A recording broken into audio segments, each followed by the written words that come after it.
parents. As we prepare to bring students back beginning November 9th for in-person learning, I wanted to take some time to inform you on the ways that we will be communicating should there be a positive COVID-19 case on campus. Here is Mrs. Saavedra to go over the different letters that might be sent. Thank you, Mrs. Partida. We will be sharing two things in this video. First, the positive case communication process. Second, the three types of letters to be shared in the event that a student or an employee tests positive for COVID-19. Once your campus principal, Mrs. Partida, is notified that a student or staff member is positive for COVID-19, she will notify Mrs. V while simultaneously activating the contact tracing investigation. This includes our school nurse and campus team. Mrs. V will then notify Dr. Gonzalez, our superintendent, who will also advise our board of trustees.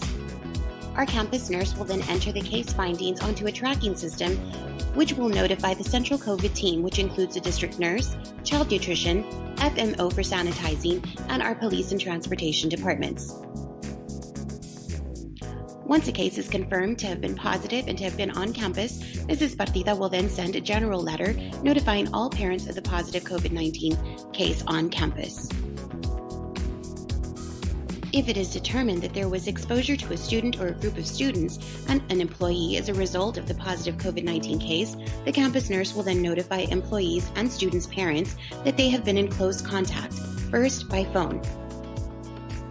Employees will then contact the HR department for instructions.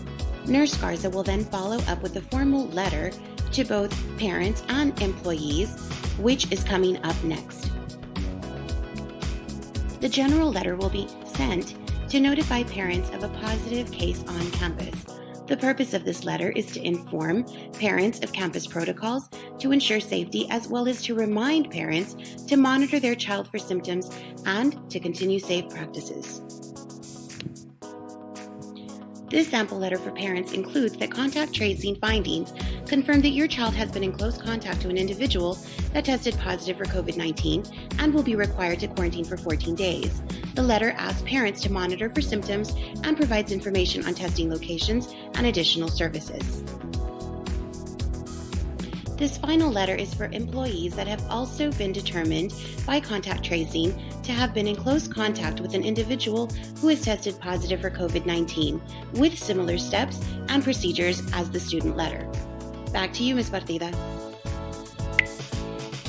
Thank you, Mrs. Saavedra, for going over the different letters that might be sent to parents if there is a positive COVID-19 case on campus. Parents, if you have any additional questions, please feel free to call us at 971-4363, or you can email me at clarisa.partida@mcallenisd.net. Thank you and stay safe.